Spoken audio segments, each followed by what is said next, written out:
दोस्तों, भादव महीने के रविवार का विशेष महत्व है। रविवार का व्रत सूर्यदेव को समर्पित है, जिनकी आराधना से हमें मान सम्मान, संतान सुख व चर्म रोगों से मुक्ति मिलती है। ये व्रत खासतौर से हमारे रोगों, हमारे कष्टों को दूर करने में सहायक होता है। रविवार के व्रत में हमें शुद्धता व पवित्रता का विशेष ध्यान रखना चाहिए। इस दिन ब्रह्म मुहूर्त में उठे, नित्य क्रिया से निवृत्त हो घर की साफ सफाई कर स्नान करें और हो सके तो लाल वस्त्र ही धारण करें। सर्वप्रथम सूर्यदेव को जल दें, फिर व्रत का संकल्प लें। अगर आपकी कोई मनोकामना है तो आपको भादव के सारे रवि व्रत करने चाहिए। लेकिन अगर कोई मनोकामना, कोई कोबला नहीं है तो आप एक रविवार का व्रत शुरू वाला और दूसरा रविवार का व्रत अंतिम वाला ऐसे भी कर सकती हैं। नहीं तो बिचला रविवार का व्रत भी किया जाता है, मतलब तीसरा रविवार जो आता है उसे ही बिचला कहते हैं। तो आप अपनी इच्छा के अनुकूल जैसे चाहें वैसे व्रत कर सकती हैं। भादव के रविवार व्रत में सिर्फ फलाहार का ही नैवेद्य दिया जाता है, किसी भी मीठे अन्न का नहीं।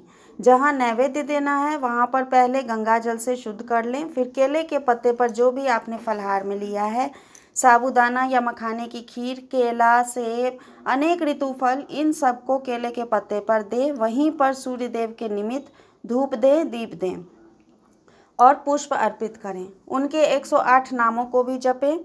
किसी भी मंत्रों का 108 जप करें। मंत्र हैं ओम सूर्याय नमः, ओम आदित्याय नमः, ओम भास्कराय नमः, ओम घृणी सूर्याय नमः। इन मंत्रों में से जिसमें आपको सुविधा हो वो जपें। रविवार व्रत की कथा का श्रवण करें, आरती करें, फिर प्रणाम कर वहीं पर बैठ के फलाहार लें। इसमें नहाने के पश्चात ही आप चाय, दूध, पानी कुछ भी ले सकती हैं, लेकिन फिर सूर्यास्त के बाद आपको जल की एक बूंद भी नहीं पीना है।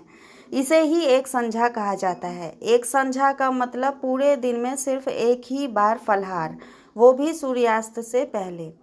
अब कुछ खास बातें जिनका हमें इस व्रत में खास ध्यान रखना है, क्योंकि रविवार के व्रत में शुद्धता व पवित्रता का विशेष महत्व बताया गया है। सबसे पहला नियम, इस दिन भूल के भी बाल न धोएं और पूजा में बैठने से पहले अपनी मांग में सिंदूर जरूर लगाएं।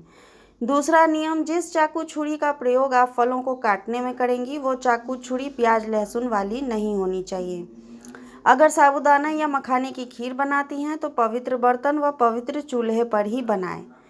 खुद भी जिस पात्र में आप फलाहार करेंगी उसमें लहसुन प्याज का व्यवहार ना किया हो ऐसा पात्र लें। आइए अब जानते हैं कि भादव के रविवार व्रत कब से शुरू हैं और कब समाप्त हैं। दोस्तों, इस बार भादव के रविवार व्रत 18 अगस्त से शुरू हैं और 15 सितंबर को समाप्त हैं।